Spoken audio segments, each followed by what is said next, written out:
एक प्रसंग है, पहले कभी स्मरण में नहीं आया पर आज स्मरण में आया है नखपुरा में, तो बड़े सावधानी से सुनिएगा। एक बार मां आद्य शक्ति पार्वती अपनी सखी गजमुखी के पास गई। क्या नाम था उनकी सहेली का? गजमुखी। जम के बोलो, गजमुखी। उनकी सखी गजमुखी के पास गई।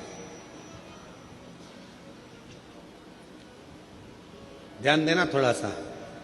एक शिवजी के गण नंदी और एक पार्वती जी की सहेली गजमुखी। कहते हैं शंकर भगवान के गण नंदी इतने सुंदर थे, इतने सुंदर थे कि उनको देखकर अप्सराएं भी उनकी ओर आसक्त हो जाती थी। इतने सुंदर थे,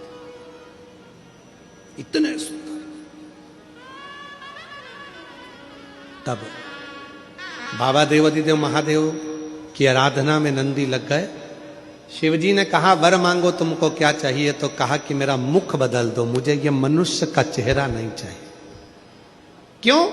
अगर ये चेहरा रहेगा तो लोग मेरी ओर आसक्त होंगे और मैं आपकी भक्ति नहीं छोड़ना चाहता, इसलिए मुझे ये चेहरा हटाकर आप नंदी का चेहरा लगा दीजिए और मुझे आपका शिष्य बना दीजिए।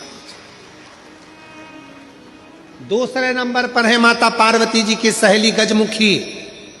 इतनी सुंदर थी, इतनी सुंदर थी, इतनी सुंदर, जो आज के जमाने में दिन भर इंस्टाग्राम पर और फेसबुक पर और ना जाने कौन कौन से वो सोशल मीडिया पे आप जितनी भी सुंदर सुंदर कहते हो ना, कितनी सुंदर, कितनी सुंदर, ये सब जितनी दुनिया की सुंदरता है पार्वती जी के साथ रहने वाली एक उनकी सखी गजमुखी के चरणों की धूल के बराबर है। चरणों की धूल के बराबर। इतनी सुंदर थी गजमुखी। एक दिन गजमुखी आई पार्वती जी के पास। गौरा, गौरा, गौरा। गौरा ने कहा क्या बात है, क्या हो गया? एक वर चाहती हूं तुमसे। क्या वर है? बस मैं चाहती हूं कि जब भी मैं तेरे साथ चलूं पूरी दुनिया की दृष्टि केवल तुझ पर रहे, मुझको कोई ना देखे, ऐसा वर चाहिए। पार्वती जी ने कहा इतनी स्त्री की सुंदरता तो उसके चेहरे से ही होती है और तू ऐसा वर मांग रही? नहीं नहीं नहीं, मुझे बस तू वर दे दे, ऐसा वर दे दे। पार्वती जी ने कहा तुझे जो अच्छा लगे वो प्राप्त कर ले, मुझे हाथी का मुख लगा दे। हाथी का, ठीक है। गजमुखी हो गई पार्वती जी, बहुत सुंदर थी। अब एक बार गजमुखी ने नंदी से संवाद कर लिया। बहुत सुंदर प्रसंग है, थोड़ा ध्यान देना। पहली बार स्मरण में आया इसलिए उसको सुनाने का मन कर गया। बहुत सुंदर था। गजमुखी ने नंदी से एक बार संवाद कर लिया। दोनों की खींचातानी होने लगी। नंदी कहने लगे भोलेनाथ जी के भार को मैं अपने कंधे पर लेकर चलता हूं, मेरी पीठ पर शिव और शक्ति दोनों विराजमान होते हैं, मैं उन दोनों को भ्रमण कराते रहता हूं। देखा मुझ में बल, मैं शिव और शक्ति को अपनी पीठ पर बिठाकर घुमाता रहता हूं। गजमुखी सुनती रही, सुनती रही। गजमुखी ने कहा रे नंदी, ये तेरा भ्रम है कि तू शिव को उठाकर लेकर जा रहा।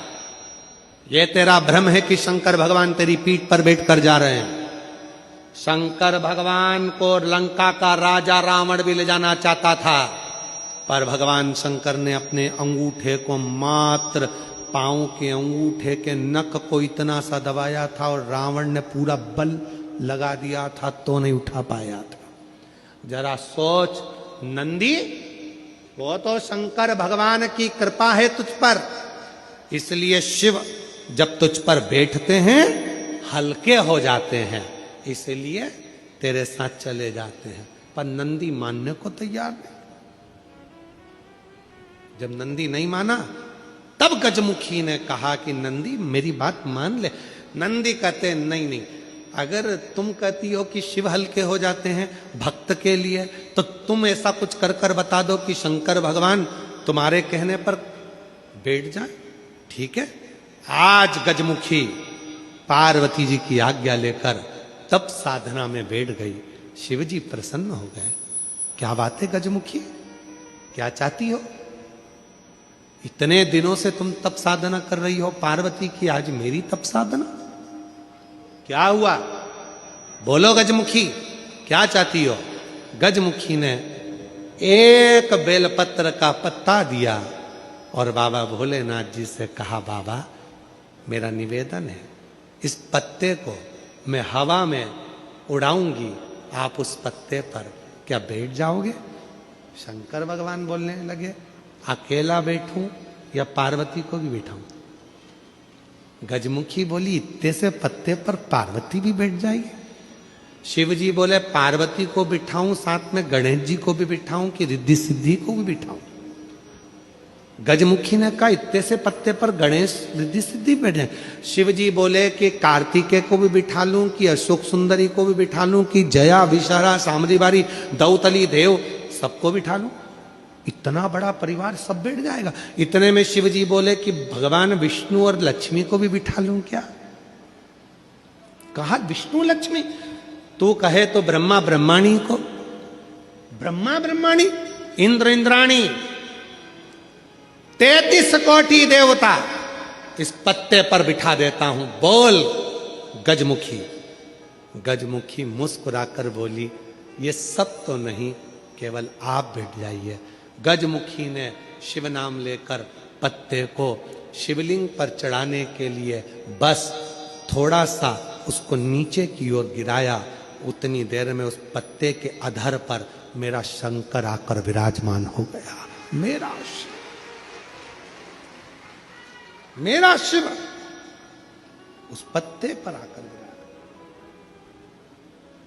आवाज लगाई, नंदी जल्दी आओ। तुम कहते थे मुझ में बल है, मैं शिव को पीठ पर बिठाता हूं। तुमसे ज्यादा बल एक बेलपत्री के पत्ते में है, जो पूरे 33 कोटि देवता को एक पत्ते पर बिठा सकता है।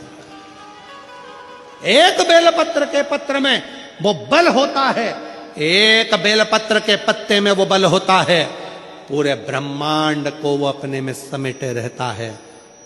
तब भगवान शिव ने प्रसन्न होकर कहा, सुनो गजमुखी, आज मैं प्रसन्न हुआ, तुम्हें वर देता हूं। जब भी पृथ्वी पर मृत्युलोक में कोई पार्थिव शिवलिंग का पूजन करेगा और पार्थिव मिट्टी का जब कोई शिवलिंग बनाएगा, उस शिवलिंग को केवल थाली पर, पाटे पर या लक्कड़ पर नहीं, मेरा बेलपत्र रखकर जब उस पर कोई शिवलिंग का निर्माण करेगा, जो कामना वो चाहेगा उसकी कामना शिव उसी क्षण पूरा कर देगा, उसी क्षण पूरा।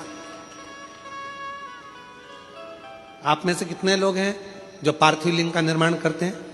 हाथ उठाओ। करते हो सब? वैसे नहीं करते होगे तो सावन में अपन लोग सब मिलकर ही करते। काय में बनाते हो? पात्र में। पात्र के अंदर जब शिवलिंग का निर्माण करते हो तो सबसे पहले नीचे एक बेलपत्र रखा, रखते हो? जम के तो बोलो, रखते हो ना? बहुत जरूरी। एक बेलपत्र क्यों? कहते हैं जब हमने शिवलिंग बना लिया, पूजन चालू कर दी, पानी डालना प्रारंभ करा, ये तो मिट्टी है, धीरे धीरे पानी चढ़ते चढ़ते गलने लगती है। जब मिट्टी गलने लगती है, शिवलिंग थोड़ा थोड़ा थोड़ा थोड़ा खंडित होने लगता है। मन में आता है कि हमने शिव जी की पूजन करी, शिवलिंग मिट्टी का था, गल रहा है। शहद चढ़ाने से, दूध चढ़ाने से, जल चढ़ाने से, अभिषेक करने से मिट्टी गलने लगी है, शिवलिंग खंडित होने लगा है। शिव महापुराण की कथा कहती है, पार्थिव लिंग को, मिट्टी के शिवलिंग को जब हम बेलपत्र के ऊपर निर्माण करते हैं, पार्थिव शिवलिंग बनाकर पूजन करते हैं, तो वो मिट्टी का शिवलिंग अगर गल भी जाए, टूट भी जाए, पानी में बह भी जाए, तो याद रखना वो कभी खंडित नहीं माना जाता, वो अखंड ही माना जाता।